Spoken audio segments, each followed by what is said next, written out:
Maggot, welcome to the Tolkien Lore Channel. I'm the Tolkien Geek, and I have done a previous video on how Frodo leaves the Shire in the book versus the movie, and if you haven't seen that video and you're not familiar with the book version, go back and watch that video, particularly the part about Farmer Maggot, because this video is going to focus pretty heavily on him as a character, and I'm going to theorize as to what Tolkien might have been doing with this particular character. So go watch that video and then come back. Okay, you ready? Let's get going. So the interesting thing about Farmer Maggot is his development as a character went rather interestingly, and I don't want to make this the main point of the video, but it is interesting to note that originally when Tolkien wrote this character, he was a pretty nasty character, and him and Bilbo almost got into a fight in the early drafts of the story. I don't want to get into too much detail on that. But the reason I bring this up is because in Tolkien's personal life, he had his own kind of personal Farmer Maggot character. See, in the book, as you hopefully remember or watch my video, you noticed that one of the things that Farmer Maggot is kind of known to Frodo as is kind of a harsh guy who does not tolerate people getting into their mushrooms. Now, when he was a child, Tolkien lived next to a mill, which was a rather significant mill in the area, and the owner of the mill kind of did something similar to Tolkien, caught him trespassing, sent him off, probably with a beating, and didn't really leave a good impression on Tolkien. And this is where I think Maggot's character gets really interesting, because initially Maggot gets written up as, yeah, he's kind of a really nasty character and lives up to kind of what you'd expect Tolkien's mind would do with a historical example like that, turn him into just a really bad guy, right? And of course, Frodo is doing the same thing. We can see here Frodo is kind of in the same position as Tolkien. What Frodo remembers of Farmer Maggot is that he's a really mean dude and that he doesn't really want to get anywhere in proximity to him again, because Frodo is worried that he's going to remember and basically chase him off with his dogs. So what actually happens, of course, is completely different. Farmer Maggot does remember Frodo Baggins and knows who he is, as we learn later in the story. But at the moment, the main thing he's concerned about is the fact that the Black Rider is looking for Frodo Baggins, and therefore he tells the hobbits, Frodo, Sam, and Pippin, to come inside and they're going to chat. So what ends up happening after this is really interesting, because Farmer Maggot proves himself to be both a very courteous host and a very helpful friend. And in fact, Frodo says as much. He says, I don't mind telling you, I've been afraid of you and your dogs for years, and it's a shame because I've missed a good friend. And he has a lot of reason to say that, because what Farmer Maggot has done, he's taken him in, given him shelter, despite the fact that there are people looking for Frodo that are deadly creatures that could probably take out the entirety of the Farmer Maggot household if they really wanted to. And so Farmer Maggot is helping him at great personal risk. Farmer Maggot then goes further out of his way to do kind of the same thing again. He offers Frodo, look, it's getting late, it's going to be dark before too long. You can stay and have dinner with us, and not only prolong your stay here and increase the risk that a Black Rider comes back and finds you here, but in addition to that, I will take you the rest of the way to Buckleberry Ferry in my wagon, so you don't have to be walking in the open on the road. Again, putting himself at significant risk, trying to help Frodo. This tells us a lot of things about Farmer Maggot. First of all, it tells us that he is, even for a hobbit, unusually brave. One of the things that we know about hobbits from what Tolkien writes in the introduction to The Lord of the Rings and in other places is that hobbits have a lot of native courage. It just takes the right scenario for it to come out. Farmer Maggot doesn't seem to need necessarily a lot of a scenario for that. He seems to be very much a brave, courageous type just on his own. And part of that may come from the fact that he lives towards the east end of the Shire, near the river. There are comments made by different hobbits in the story that imply that living so near the river can be kind of dangerous. And we can see that's also echoed in the fact that Farmer Maggot keeps dogs. I mean, he's not keeping dogs just to scare off wayward children stealing his mushrooms. He's keeping really vicious dogs in case he needs them for other purposes, even if it's just other animals like wolves or, whatever. The fact remains it's a dangerous place to have a farm.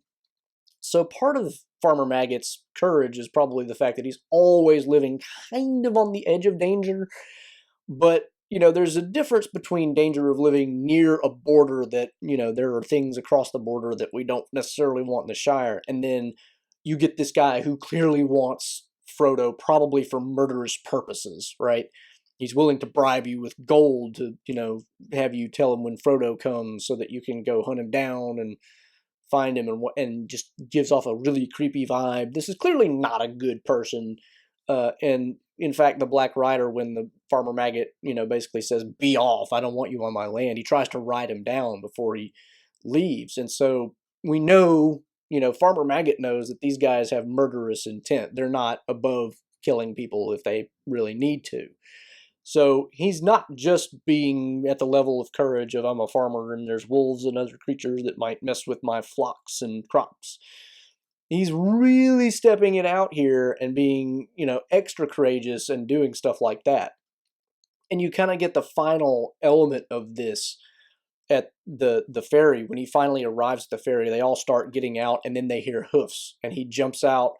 And I love the way that the Tolkien professor talks about this and is exploring the Lord of the Rings, because he talks about the fact that the first thing that Farmer Maggot does is he goes up to the front of his ponies and holds their heads. So he's protecting the ponies, making sure they don't bolt.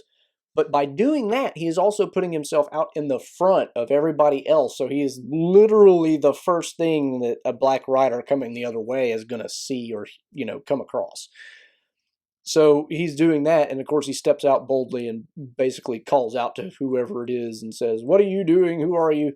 It's Mary, and so it's no big deal, but at any rate, it's another instance of his courage.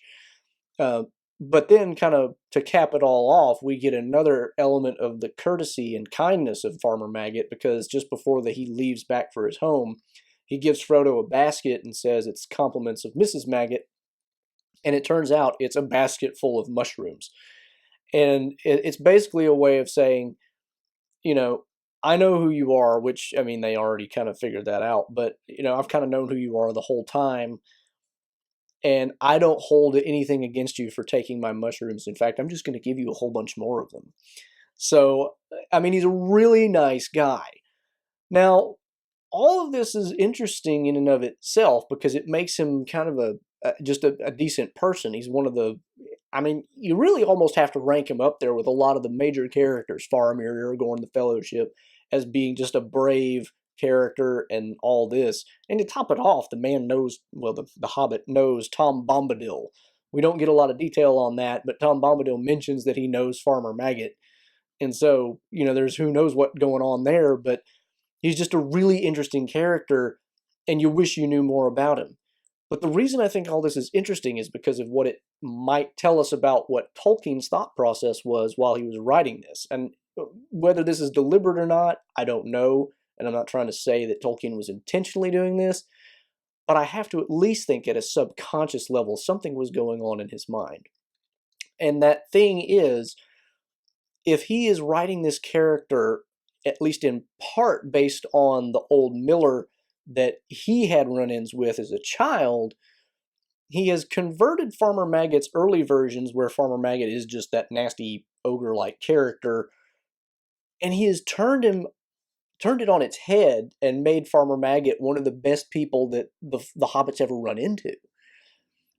And so there's an aspect of this that is, you're almost learning the lesson that, maybe you had a bad experience with a person, or with, not necessarily even a person, but something in your life when you were young, and it's really colored everything about you ever since. And, you have a really negative view of something because of this one event that happened. Put it aside. Remove your prejudices. Take the tinted glasses off. Look at it with a fresh perspective and realize maybe it was just the situation. And you may find out that the person or thing that you were so, kind of prejudiced against for whatever reason, whatever event happened in your past, if you can come back to it and just, try to make it work in a different way now that you're older and have a better perspective, you might find out maybe you were missing out on something really good the whole time. And that to me is the significance of the Farmer Maggot episode, because of that one line Frodo gives. He says, it's a real shame that I've missed out on a good friend all these years. And that, I think that's really, like I said, maybe subconsciously, but I think whether Tolkien intended it or not, we could certainly take the lesson, always be open to reassess your experiences and the people you know and whatnot, because you never know for sure based on one experience what something or someone is like. Maybe it was a bad day. Maybe it was just like Frodo, you were doing something you shouldn't have been and you got what you deserved, but you just didn't like it at the time. For whatever reason, everybody could be a farmer maggot and you just don't know it. So, I just think this is a really important and interesting episode for that reason. So, thank you, Farmer Maggot, for teaching us a valuable and important lesson. So, hope you enjoyed that video. Hope you thought that was a pretty interesting analysis of the Farmer Maggot episode. If you have anything else you want to add to that conversation, please do leave it in the comments below. You can, of course, follow me on Twitter at JRRTLore for some occasional Tolkien trivia questions. You can follow the channel here. Don't forget to click that bell icon. You can support the channel here, and you can find 2 of my previous videos here. Until the next time, I'm the Tolkien Geek signing out for the Tolkien Lore channel. Marie.